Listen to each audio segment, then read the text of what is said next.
Ada beberapa anjuran-anjuran penting selama masa kehamilan yang ibu-ibu harus mengerti. Nah, tonton video ini agar para sahabat bisa ikut memahaminya. Selamat datang di channel Dokter Gita, channel seputar tips kesehatan, edukasi, dan gaya hidup. Silahkan tekan tanda subscribe dan lonceng agar para sahabat tidak ketinggalan video-video menarik selanjutnya. Terima kasih.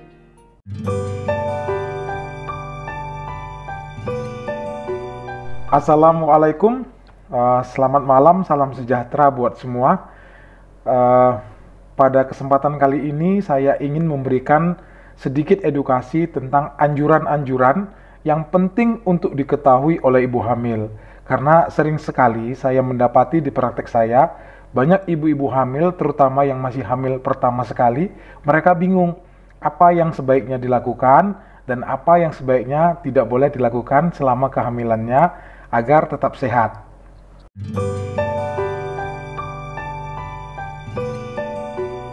Beberapa anjuran yang perlu ibu hamil untuk ketahui antara lain adalah yang pertama, makan makanan dan minuman yang sehat dan bergizi.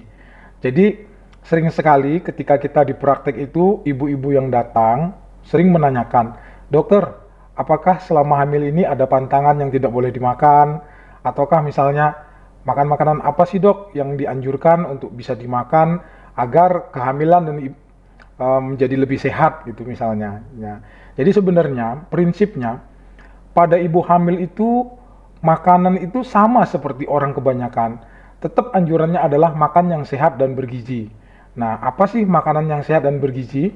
Terutama untuk ibu hamil, makanan-makanan yang dianjurkan itu adalah yang pertama, makanan-makanan dengan sumber protein yang tinggi.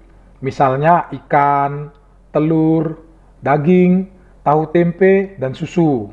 Kemudian sumber makanan lain yang memang dianjurkan adalah sayur-sayuran dan buah-buahan. Kemudian yang terakhir mungkin adalah suplemen vitamin sebagai tambahan.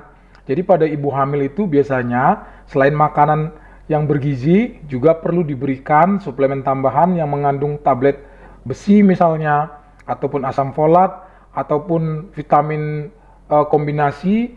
Dan yang sekarang itu yang banyak beredar adalah vitamin kombinasi dengan tambahan zat seperti EPA dan DHA yang dikatakan bisa memberikan kecerdasan kepada bayinya nanti setelah lahir.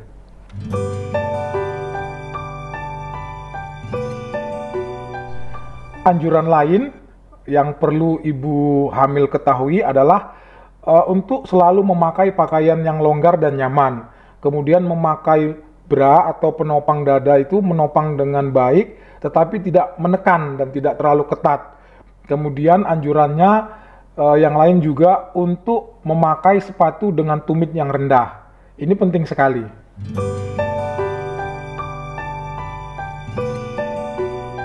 Mengenai aktivitas yang dianjurkan, sebenarnya prinsipnya pada ibu hamil itu diusahakan untuk menghindari aktivitas yang terlalu melelahkan. Jadi harus cukup istirahat. Dengan jumlah istirahat itu biasanya minimal 8 jam per hari.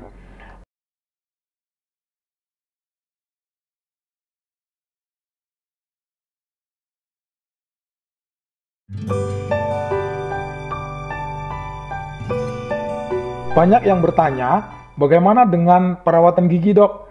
Apakah saya boleh mencabut gigi? Apakah saya boleh menambal gigi? Jawabannya boleh. Selama proses penambalan gigi atau pencabutan gigi dilakukan oleh tenaga kesehatan yang memang mempunyai kompetensi yang sesuai untuk melakukan tindakan tersebut, boleh dilakukan.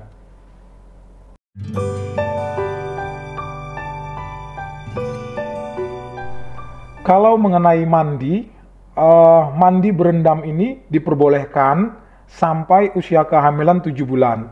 Tetapi memang beberapa jurnal mengatakan setelah usia kehamilan 7 bulan ke atas, sebaiknya mandi berendam itu dihindari, digantikan dengan mandi dengan shower ataupun dengan siram.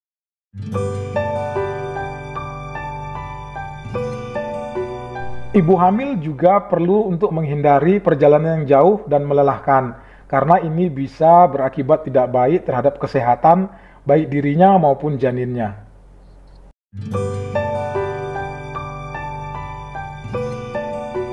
Apakah ibu hamil boleh berhubungan badan? Pertanyaan ini merupakan satu pertanyaan yang paling sering ditanyakan kepada ibu-ibu hamil yang datang ke praktek dokter. Jadi kalau ditanyakan seperti itu, jawabannya sebenarnya tergantung dengan kondisi kehamilan ibu itu sendiri.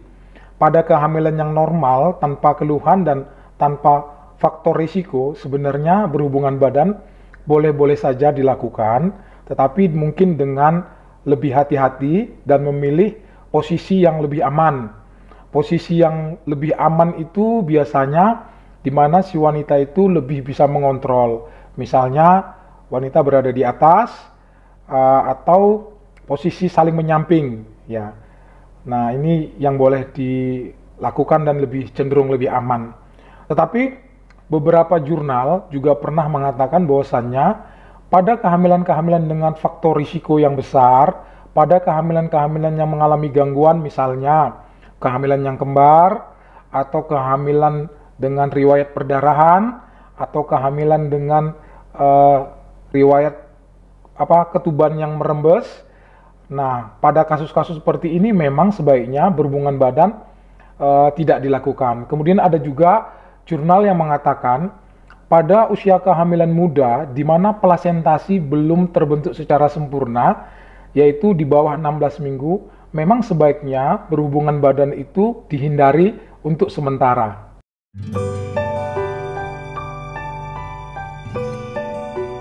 Ibu hamil sering sekali mengeluh susah buang air besar atau mengalami sembelit. Untuk itu, perlu bagi ibu hamil untuk memperhatikan pola makan dan aktivitasnya untuk menghindari kesulitan buang air besar itu.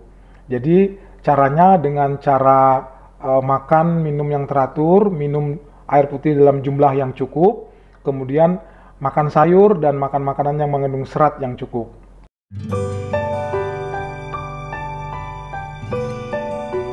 Beberapa hal yang juga dianjurkan untuk meningkatkan kesehatan ibu hamil adalah melakukan aktivitas seperti jalan pagi, kurang lebih sekitar 20 atau 30 menit setiap harinya, dan beberapa hal juga yang harus dihindari atau sebaiknya memang dihentikan jika misalnya ibu memiliki kebiasaan merokok ataupun kebiasaan mengkonsumsi alkohol. Jadi kebiasaan-kebiasaan buruk seperti ini sebaiknya harus dihindari.